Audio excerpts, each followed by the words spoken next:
They carry the name of their premier, but it's not been a smooth deployment for the AmaPanyaza, the 6,000-strong Gauteng anti-crime force.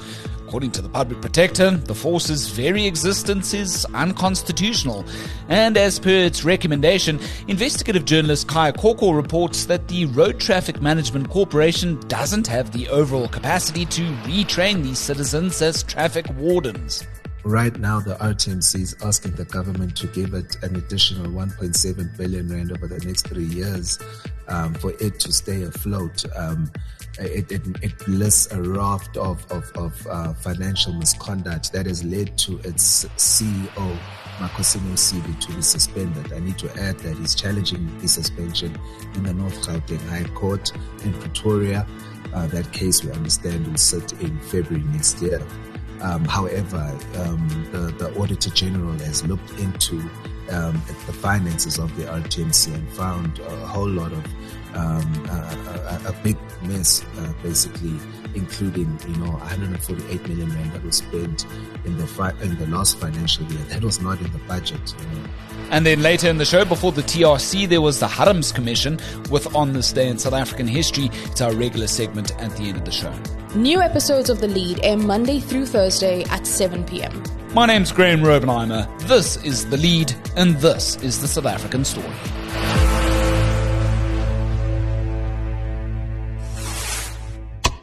This episode of The Lead is brought to you by 10X Investments. 10X, your future. Moving to our top story today, well, they're called AmaPanyaza, meaning Panyaza's boys. These are the more than 6,000 anti-crime wardens appointed as a task force in the name of the Premier of Gauteng, of course, Panyaza Lesufi. This happened back in 2023. But Public Protector Kholeka Gcaleka, just this October, found in a report that the establishment of this very force was both illegal and unconstitutional. She ordered the Road Traffic Management Corporation, you may be affair with this particular organization, that they should be working with Panyaza's administration to retrain this force as traffic wardens specifically. But with the RTMC's book squarely in the red these days, a massive training effort doesn't look likely anytime soon. Now, the man tasked with looking into all of this is our very own investigative journalist, Khaya Koko, who joins me now from Randburg. Khaya, it's been a minute. How are you? Good yourself, Graham. Congrats on the wedding. Thanks, my brother. You've done some really fantastic work here. I think this is one of the big questions, and I want to get us right from the outset into this. Here in the Western Cape, we have LEAP officers, which is an extension of law enforcement within, the Metro Police and everything else that falls within the ambit of SAPS legislation and municipal legislation. What did Panyaza's administration crucially miss here from the outset in setting this task force up in the first place in order for them to be sort of anti-crime officials on the ground, that it led to and the Public Protector finding that this was all sort of illegal and unconstitutional? So the relevant legislation that the Western Cape uses for its LEAP officers would be Section 334 of the Criminal Procedures Act, which grants the Justice and Constitutional Development Minister to award certain powers to a local crime fighting or traffic shepherding authority. This crime prevention warden unit was launched, and then after that, the Community Safety Department go to the Justice and Constitutional Minister to ask for them to be regularized as a peace officer. Then Minister Lamola refused to do so because the process was not followed properly. These people were already employed, trained, and all of those things, resources spent in cars, helicopters, panic buttons, and the like. And he then did not do that. A complaint then went to the Public Protector simultaneously to say this whole thing is not regularized. There's no legislation governing it. That allegation was substantiated by the Public Protector in a 22 October report, which found that the establishment and continued working of the crime prevention wardens known as AmaPanyaza was unlawful and unconstitutional, and that to regularize them, the RTMC needs to play its role in retraining them, and then they could be incorporated in the province as traffic officers. Right, but as we've alluded in our introduction already, the RTMCs doesn't look like in a really financially healthy space, does it, Khaya, in order for it to fulfill the recommendation as set out by the Public Protector? Right now, the RTMC is asking the government to give it an additional 1.7 billion rand over the next 3 years for it to stay afloat. It lists a raft of financial misconduct that has led to its CEO, Makosini Msibi, to be suspended. I need to add that he's challenging his suspension in the North Gauteng High Court in Pretoria. That case, we understand, will sit in February next year. However, the Auditor General has looked into the finances of the RTMC and found a whole lot of a big mess, basically, including 148 million rand that was spent in the last financial year. That was not in the budget, to begin with, and they spent additionally. And this was to relocate back to its Boekenoot Training College in Pretoria. Ironically, that's the college that needs to retrain AmaPanyaza to be legal. But where it is right now, there's no proper sewer, water, and road infrastructure to host anything, which is why the city of Tshwane, where this training college is housed, refuses to give it a certificate of occupation.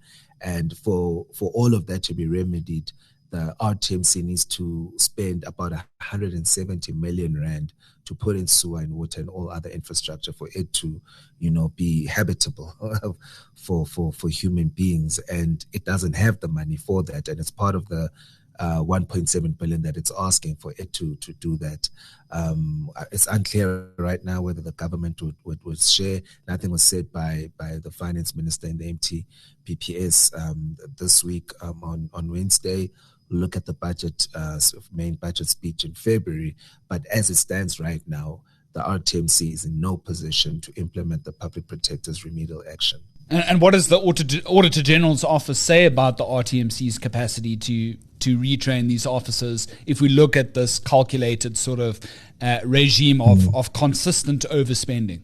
The Auditor General's reports, that the latest of which I think came out in June, just a couple of weeks before the CEO was suspended on the 1st of July. And it predated the 22 October Public Protector report. It was just outlining that as an entity, the RTMC is a shambles, and it spoke about this training college. So incidentally, we were looking into the RTMC it related to all of these things. We were gathering information on it, and when I was about to pitch the story, it was like, can we look into the RTMC? There's a lot of things that I'm finding about it. The Public Protector then came with this report to show that and to say that the RTMC needs to play a pivotal role in legalizing an unlawful unit. And so it was sort of serendipitous in a way, because then it's like, okay, well, these are the things, let's merge them together and report to the public.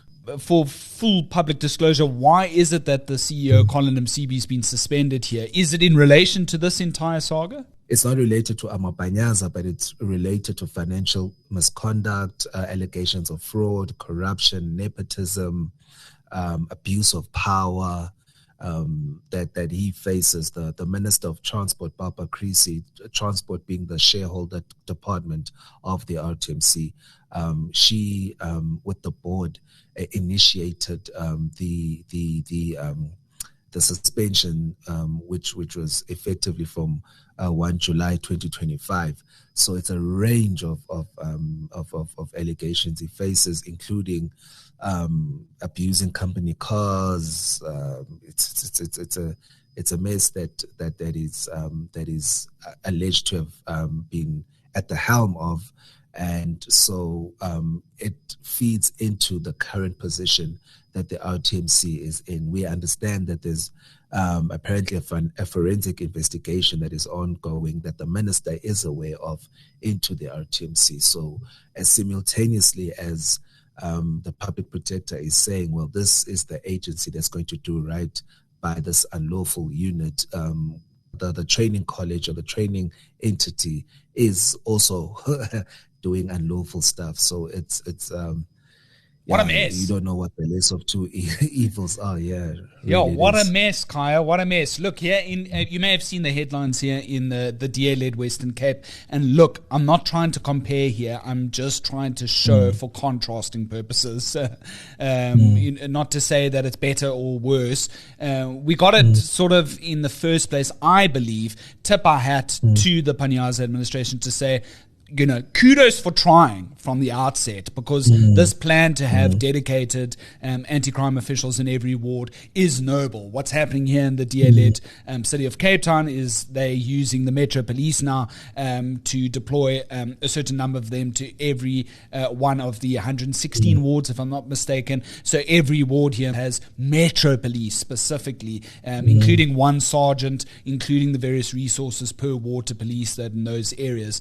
I have a little bee in my bonnet because I haven't necessarily seen them in my ward just yet, but it is a noble idea. And I wonder now on the Gauteng side of things, what's going to happen? You've spoken to some of these wardens, some of whom have chosen to remain anonymous. What are they telling you about what the Panyaza administration has promised them and how they feel at the moment?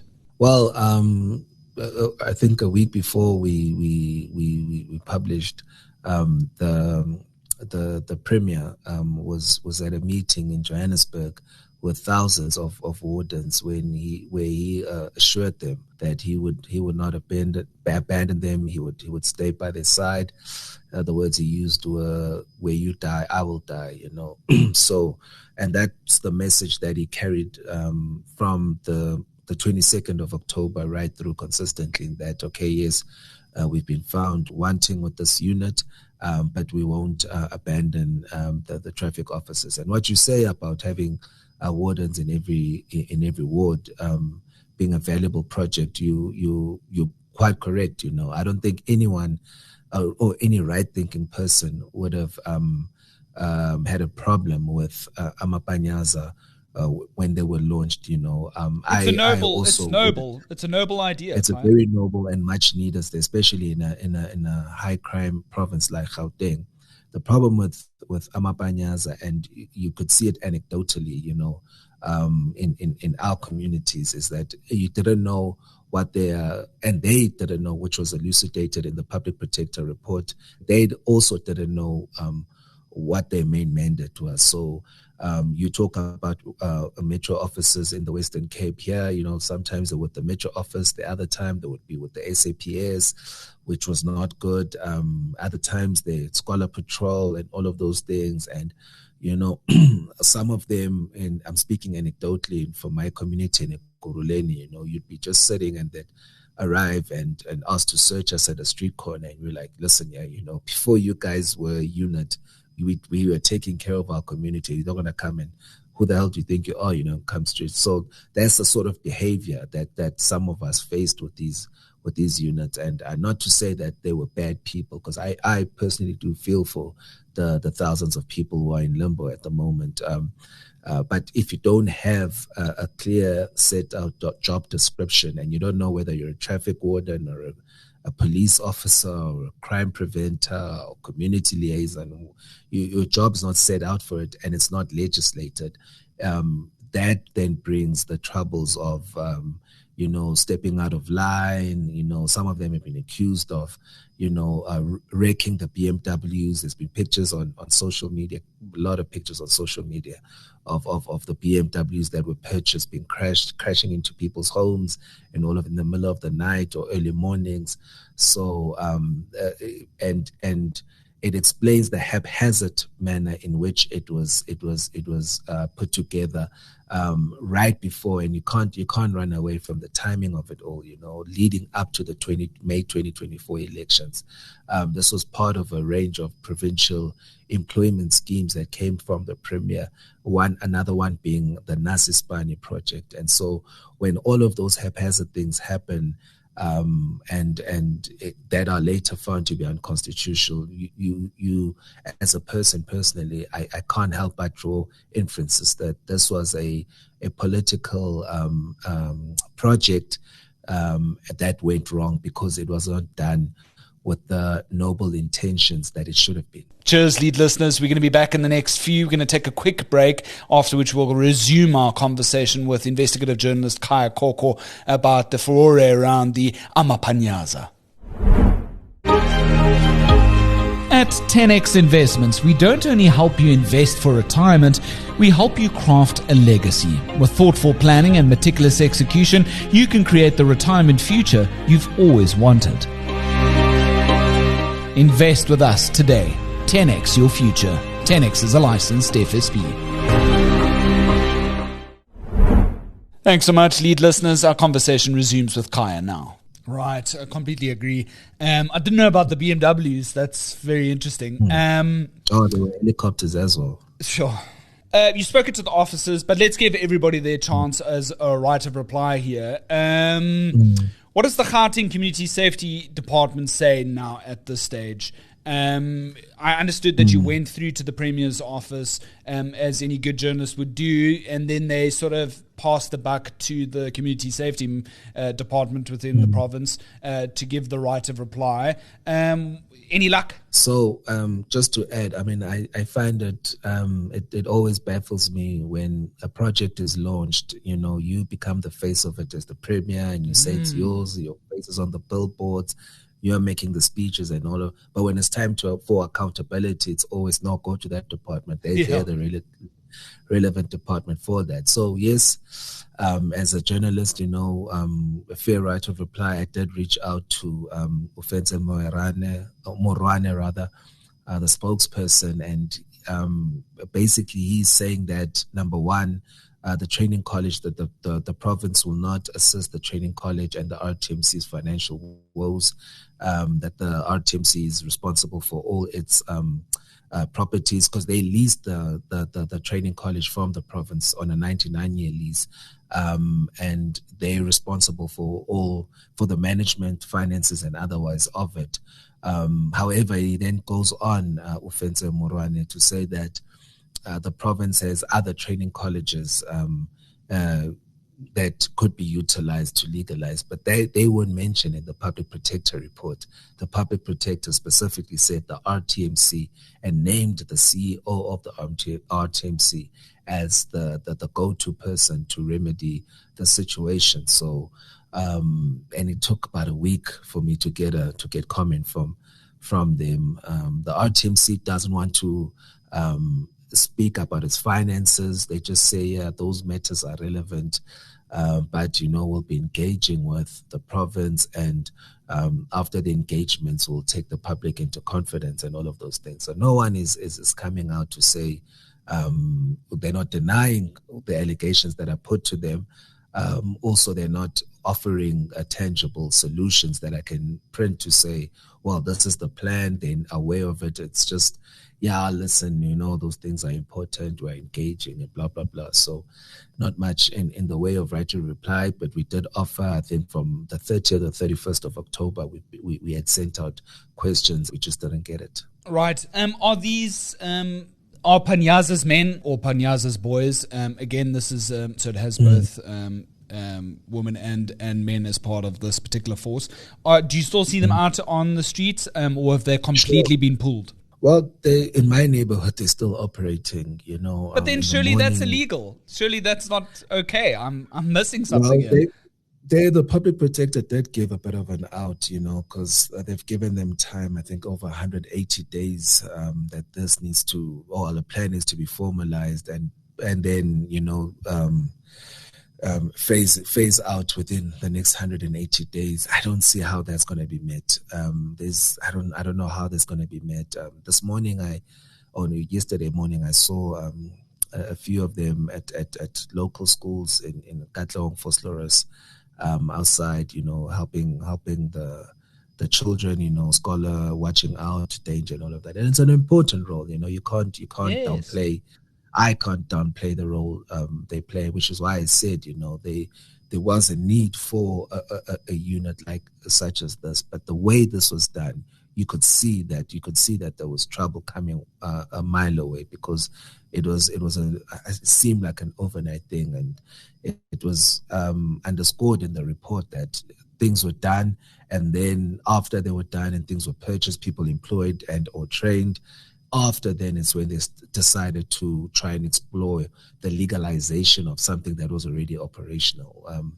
And of course, that wasn't going to happen. And there's a nice video that we didn't use it in our investigative piece, but there's one where we were looking at where the premier before the elections was given a speech to ANC members to say that the minister's days are numbered for not approving AmaPanyaza as peace wardens, because Lamula stuck to his guns, and he was like, no, I'm not going to approve this because this is unlawful, what you have done. And Panyaza had said to him, well, your days are numbered. It turns out that Ronald Lamula saved himself, because had he signed off on it, he also would have been implicated, and that could have been, ministry gone. You have to be removed from, and he now occupies Durko, and with the diplomatic tensions that South Africa is embroiled in with the West and Israel and all of that, you don't want that hanging over his head as well. So he probably saved himself, even under intense political pressure, to sign off on this. He dug his heels, and he was vindicated by the Public Protector for not doing so. So interesting. Politically, on that note, the DA is also seeing red. They're going to file a motion of no confidence. Is that right? Against the Premier?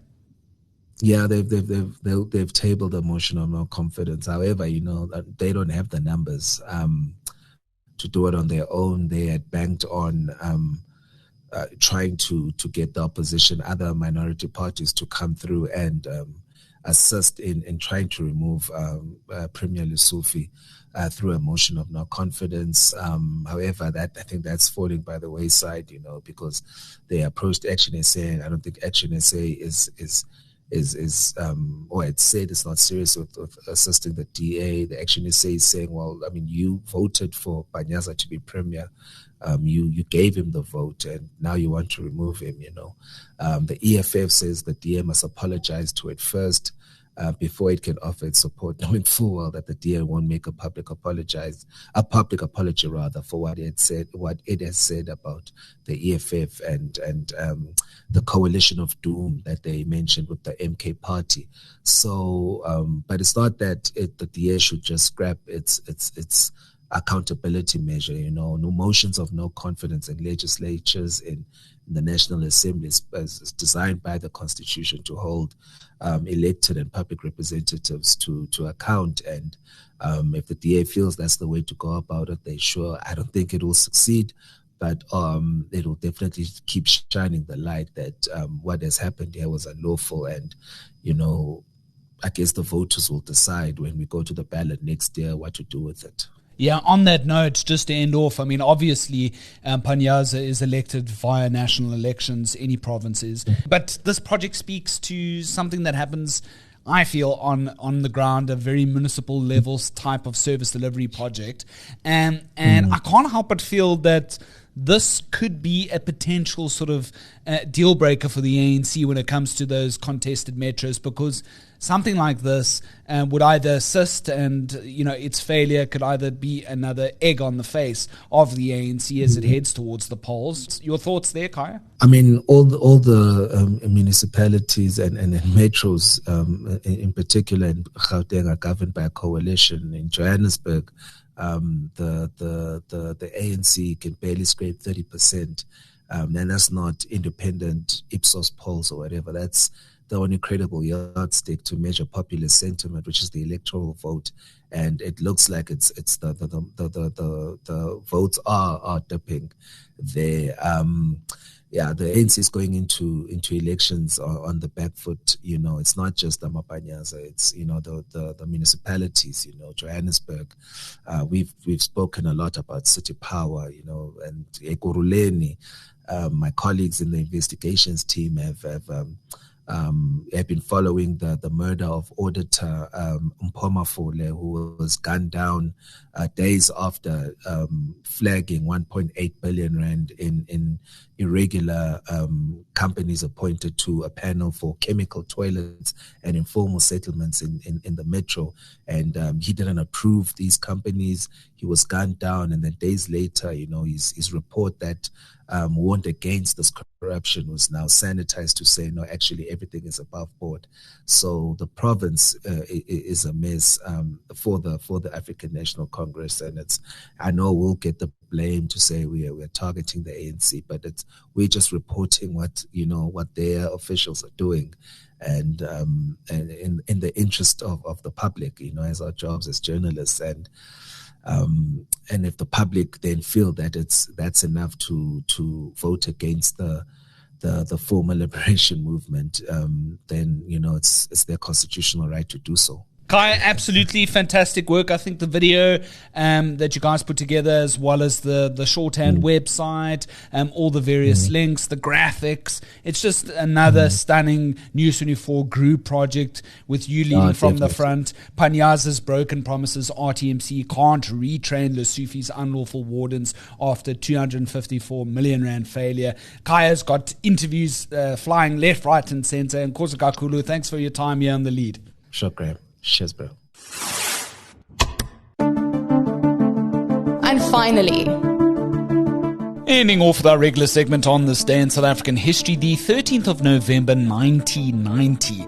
On this very day, the Harams Commission released its report into alleged hit squad activities within South Africa's security forces.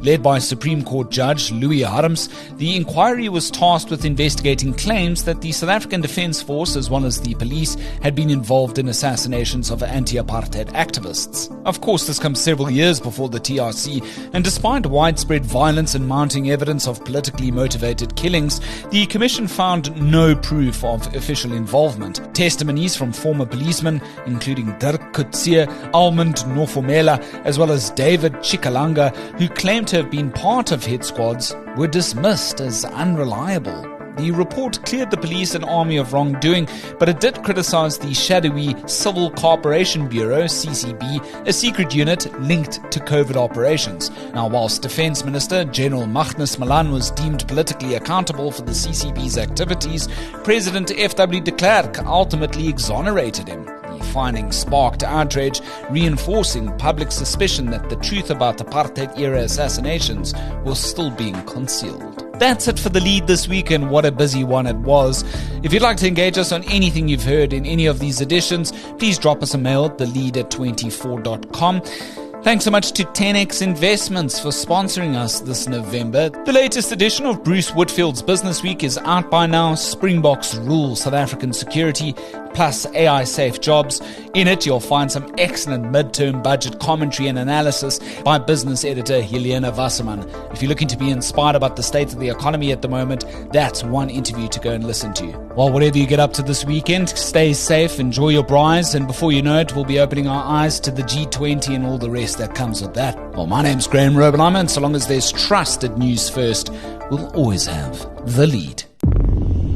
This episode of The Lead was brought to you by 10X Investments. 10X, your future.